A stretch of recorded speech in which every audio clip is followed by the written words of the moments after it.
আসসালামু আলাইকুম। আপনারা দেখছেন AR নিউজ বিডি। চ্যানেলটি সাবস্ক্রাইব করুন এবং লাইক কমেন্ট শেয়ার করে পাশে থাকুন। দাবিতে পিটিয়ে হত্যা, 164 ধারায় জবানবন্দি দিচ্ছেন 6 শিক্ষার্থী। বিস্তারিত জানতে চ্যানেলটির সাথে থাকুন।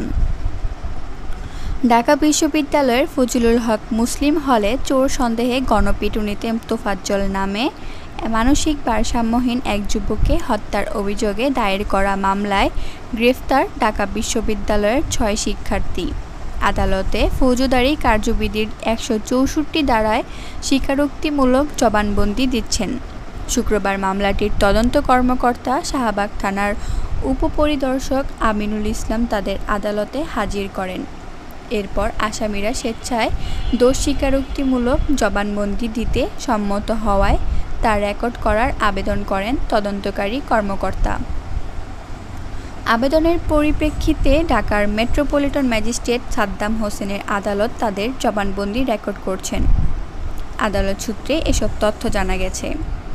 ওই 6 শিক্ষার্থী হলেন ফজলুল হক হল শাখা ছাত্রলীগের সাবেক উপবিজ্ঞান ও প্রযুক্তি সম্পাদক এবং পদার্থবিজ্ঞান বিভাগের শিক্ষার্থী মোহাম্মদ জালাল মিয়া, মৃত্তিকা পানি ও পরিবেশ বিভাগের শিক্ষার্থী সুমন মিয়া, পুষ্টি ও খাদ্য বিজ্ঞান ইনস্টিটিউটের মোহাম্মদ মোত্তাকিন সাকিন, গণিত বিভাগের আহসান উল্লাহ, জিওগ্রাফির আল হুসাইন সাজ্জাদ ও ওয়াজিবুল আলম। বৃহস্পতিবার বিশ্ববিদ্যালয় প্রশাসনের সহায়তায় ফজলুল হক মুসলিম হল থেকে ওই শিক্ষার্থীদের গ্রেফতার করা হয়। এজাহারে উল্লেখ করা হয়, গত 18 সেপ্টেম্বর রাত 7:45টার সময় একজন যুবক ঢাকা বিশ্ববিদ্যালয়ের ফজলুল হক মুসলিম হলের গেটে সন্দেহজনকভাবে ঘোরাফেরা করছিলেন।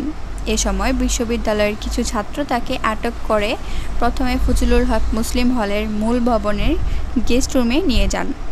মোবাইল চুরির অভিযোগ করে তারা ওই যুবককে এলোপাতাড়ি চড়-থাপ্পড় ও কিলঘুষি মারেন।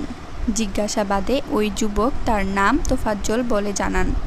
পরে তিনি মানসিক রোগী বুঝতে পেরে তাকে হলের ক্যান্টিনে নিয়ে খাবার খাওয়ান।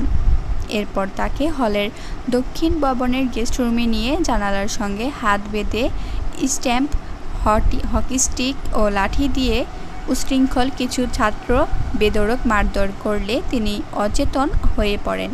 গুরুতর আহত অবস্থায় রাত 1টার দিকে ঢাকা মেডিকেল কলেজ হাসপাতালে নেওয়া হলে চিকিৎসকরা তাকে মৃত ঘোষণা করেন।